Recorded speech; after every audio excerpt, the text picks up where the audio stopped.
We've all heard the phrase as safe as houses, but is it true? How do we make sure you are building the best portfolio possible?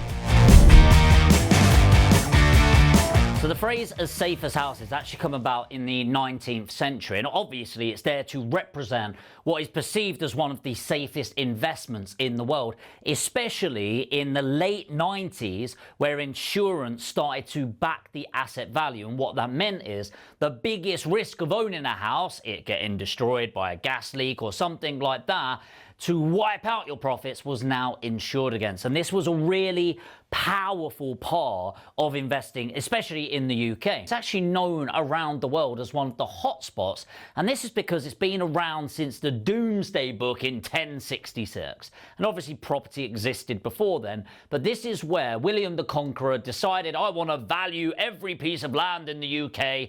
And by the way, it was about 70-odd thousand pounds. Inflation has really done something to us since then, with the average property price now being over 290,000. So what does this actually mean? It's not just a cultural relic, it's a real investment hotspot, not just for people in the UK, but around the world. So you've got a lot of the Americas, the UAE, over in Hong Kong, and a lot of the rest of the world investing in the UK property market. But here's the thing. We're a small island. We only legally can build on 6%, but we actually only build on 3% of the land available. And so with that much demand, very little supply, prices tend to only go in one direction. On top of the historic evidence, I'm not saying 1,000 years of evidence guarantees the future, but 1,000 years is pretty decent, right? That's a lot of evidence, so why would it change? Now, you might have heard things like property doubles every 10 years or so, and yes, that is strictly true, 10 to 15 years. Obviously, it depends on the area. Now, if you look at the Office of National Statistics, let's see how close I can get to it. It kind of looks like this. So it goes like that, starts in 1950 roughly, goes like that, couple of bits like that, and then the last couple of years like this. Now, did you know some fun facts? In 1952, the average price of a property was roughly £1,900. The fun fact is, if you owned a property in roughly 1952, if you had a car on the drive, most of the cars in the UK were worth more than the house, which is absolutely crazy. Then we sort of had this situation where land started becoming less and less available, and more people wanted to enjoy living in a home, and obviously population increased. So what happened is space standards started to reduce here. So the average property over here would have been this massive, beautiful house, or a big house anyway, and suddenly we started looking into more like these terrace properties that we have today. And so naturally, the house price itself did go up, but it's more the price per square foot went up, if that makes sense. So you're paying the same money for less house. And so we started to see these big things have the natural declines, the crisis, and this one might represent the 2007-2008 financial crisis. And then what happens is we have these peaks and troughs, but actually we've got long-term stability. So over the years and years, I always say to people, if in doubt, zoom out. We've got so much resilience in the UK. So let's go back to, let's say, 2016, all right? So this is about 8 years in the grand scheme of things to where we are now. And we had the Brexit referendum. That was the start of stupidity for the Conservatives in many ways, but we're not here to talk about politics or good old Bojo. So the Brexit referendum, there's no way we'll get voted out, right? Yeah, we voted out of that. And so people do not invest in property. Then we had the actual Brexit come through. Guess what people were saying? Do not invest in property. Then what did we have? I mean, I know this isn't in order, by the way. We've had COVID. Do not invest in property. We've had the Conservatives just screwing up in many ways. I like Conservatives, by the way. I'm not all against them. Don't invest in property. We had the Ukraine crisis. Don't invest in property. Then we had Trump. Don't invest in property. And then could it get worse? We had Biden. Don't invest in property. Now we've got Trump making a comeback. Don't invest in property. We've got all these things. Interest rates going sky high. And yeah, I'm not even going to draw it up. Let's see what has happened in property since Brexit. The average price in Brexit 2016 and the average price now a lot higher. Okay, and this tends to be what happens because yes, you can have all of these micro environments going on, but the macro still stands, which is demand is here, supply is here. I think it's around a 1.5 million housing shortage right now in the UK.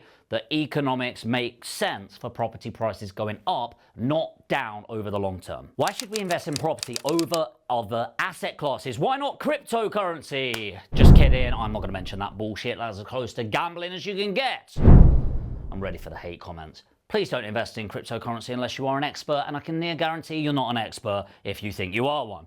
So we want to compare to something logical like stocks. Well, stocks, you could get a share in a big business that's being traded. Why wouldn't we invest in that? Well, there's 3 reasons. Number 1 is diversification. And diversification essentially means spreading your asset classes. You hear it all the time. The average millionaire has 7 streams of income.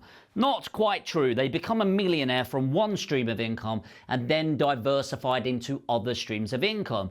Within an income stream, you can diversify. For example, I'm not going to draw these up, but you could do buy-to-let properties, some flips, some lease option. You can get diversification in the type of property. You could do freeholds and leaseholds. You could do 5 beds and 3 beds. You can do Newcastle and Leeds. You can do London. You could do SA, HMOs, developments, commercial conversions. You could get a huge amount of diversification.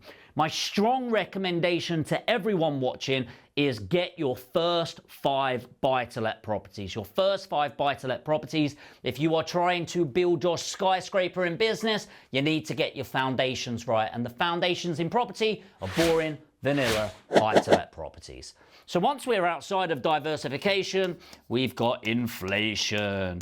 Inflation is the silent assassin of your finance world. So when you're trying to invest in things, we've got inflation that really moves away from people. Now, what happens within property is it's a hedge against inflation. And the reason for that is the market has to be reactive to it. So if you don't know what inflation is, essentially it's the erosion of your money. What that means is if you've got £1 today or £1 in a year, let's say inflation has been 10%, it doesn't mean your £1 is 90 pence. What it means is in 1 year, whatever you could buy today for £1 is now going to cost you £1.10. And so the value of that pound has eroded when you think of it as a transfer of value. How does that relate to property? Well, property, you have to directly correlate to these prices.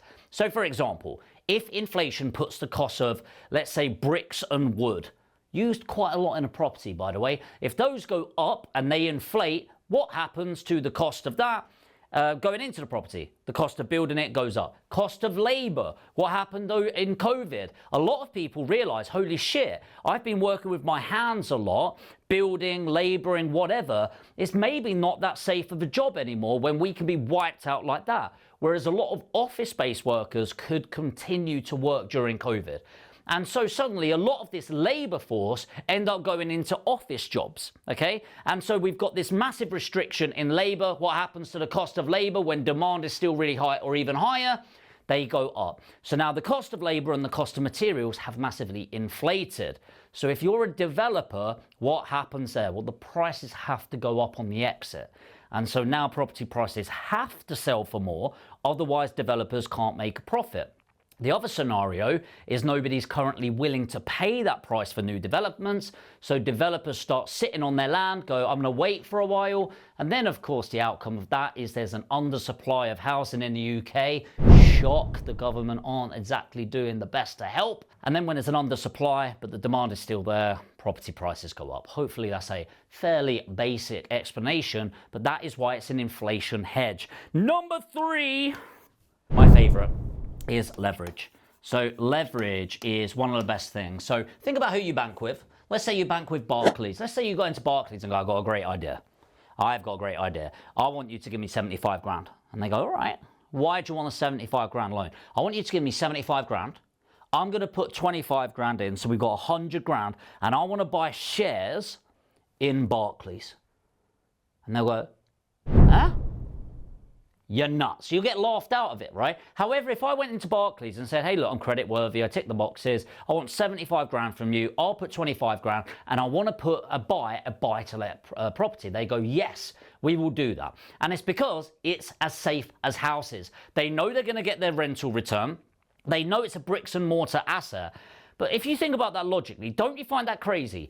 A bank won't loan you money, not just to buy any shares, which is very unlikely they'll give you any sort of debt towards buying shares, unless you're a very sophisticated investor.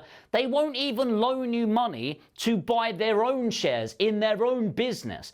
But yet they trust it even more to put it into a property. And not just trust it, they're willing to, in a buy-to-let property, put 75% up.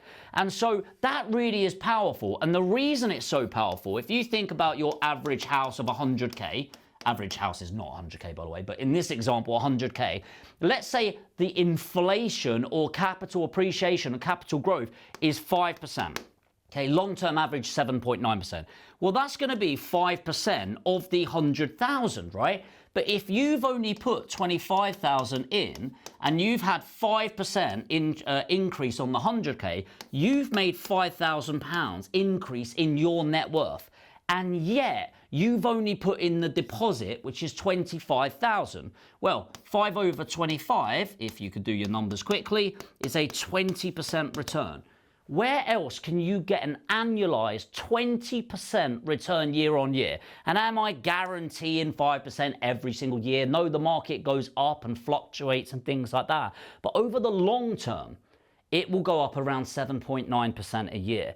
And so by having leverage, inflation and diversification, hedge against inflation and diversification, it really is one of the best asset classes. What's the downside of property? Well, knowing the right areas to invest in, having a power team on the ground, being able to price up refurbishments correctly, being local to the area, and being able to analyze a property effectively to know what's going to get a great return. And if you're watching this and you know you want to invest in something as safe as houses, but you don't have those things, put APG in the comments. So this is for you if you're looking to invest in your portfolio this year, start accumulating your wealth, but you don't have the time, location, or experience. We will do it for you. Put APG in the comments. That stands for Aspire Property Group. We'll jump on a one-to-one call and I and my team will build your portfolio for you. APG in the comments. If you're new to the channel, you want to find out more about property investing, make sure to hit the subscribe and the notification bell. And if you do get time, just tap that like button and I'll see you in the next video.